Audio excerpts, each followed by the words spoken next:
जब Usama bin Laden को इनके घर से लोग उठाकर लेकर गए तो उस वक्त इनके अंदर कोई शर्म नहीं थी। जो इन्होंने निहत्ते शहरियों के ऊपर जो जुल्म डी चौक पे किया, तुमने बंदूकें क्यों उठाई थी? तुमने पाकिस्तान के शहरियों पर बंदूक क्यों उठाई थी? और पाकिस्तान के पूरे अवाम से हम गुजारिश करेंगे कि इन जर्नैलों और अस्करी अशरफिया के खिलाफ हमारा साथ दें। हम पाकिस्तान हमारा है और हम इसको आज़ाद करवाएंगे। और मैं सिर्फ ये कहूँगी कि मुनीर मलिक साहब की क़यादत में हमने दुनिया की तारीख की कामयाब जदोजहद की थी, आज भी हम लड़ेंगे। हमारी तारीख जो है वो जदोजहद और कामयाबी की है, और इन जर्नैलों की जो तारीख है वो नाकामी और सरेंडर करने की तारीख है। 1965 से लेकर आप गिनती शुरू करें, 1971 हो या कारगिल हो, जहाँ पे ये लाशें छोड़ के भागे थे।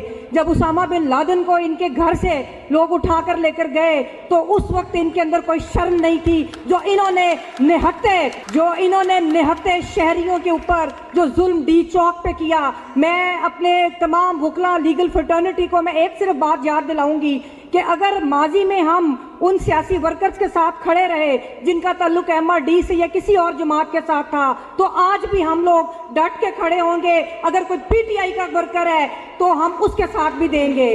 अगर आप BBC की रिपोर्ट पढ़ें तो एक इंतहा दर्जे का दुख होता है कि जिस तरह, मैं ये नहीं कहती कितनी लाशें गिरी, मैं सिर्फ ये पूछती हूँ कि तुमने बंदूकें क्यों उठाई थी? तुमने पाकिस्तान के शहरियों पर बंदूक क्यों उठाई थी? मैं तुम्हें एक और बात भी याद दिलाऊं तारीख के हवाले से, जो जलियांवाला बाग में हुआ था।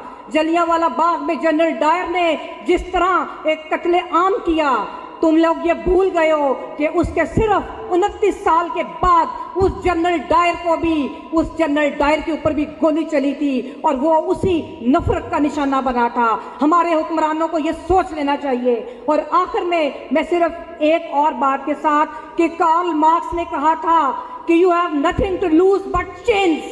पाकिस्तान के जो अवाम है, पाकिस्तान के अवाम के पास, ठीक है आपके पास बैंक बैलेंस भी होगा, आपके पास कोई गाड़ी और छोटा मोटा सासा भी होगा, लेकिन याद रखिए कि आपके पास आपके हकूक नहीं है, तो आपने उन हकूक के लिए लड़ना है। और पाकिस्तान की अदलिया 26वीं तरमीम के बाद कोई अदलिया नहीं, ये सिर्फ एक नुमाइशी अदारा है। और हम लोगों ने, जैसे अभी हमारे साथियों ने कहा, ये हैदर इमाम रिजवी साहब ने, सलाहुद्दीन साहब ने, हमने भी, मैं उसी बात को दोहराते वक्त ये कहूँगी कि हम लोगों ने अपनी आखिरी लड़ाई आइन और कानून की बालादस्ती के लिए लड़नी है। और जिस तरह ये हर आवाज़ को दबा रहे हैं, मैं इस वक्त सॉलिडेरिटी करूँगी पाकिस्तान की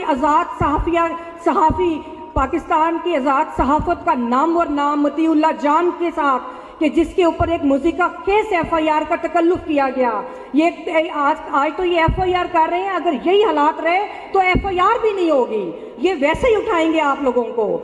तो मैं ये आपसे गुजारिश करूंगी कि हम सबको एक आवाज़ होकर इस जबर के खिलाफ निकलना है, हमें लड़ना है। और मेरी तजवीज़ ये है कि मेरी क़यादत जो है, जो भी हुक्म करेगी हम उस पर अमल करेंगे। लेकिन मेरी तजवीज़ ये है कि जो ये गैरिजन रियासत है, इसको वापस जमहूरी रियासत बनाने के लिए एक मार्च करें, जो एक डेमोक्रेसी मार्च उसका नाम रखें, या इन जर्नैलों से छुटकारे के लिए आप उसका नाम फ्रीडम मार्च रखें। हम उस फ्रीडम मार्च को करेंगे और पाकिस्तान के पूरे अवाम से हम गुजारिश करेंगे कि इन जर्नैलों और अस्करी अशरफिया के खिलाफ हमारा साथ दें। हम पाकिस्तान हमारा है और हम इसको आज़ाद करवाएंगे।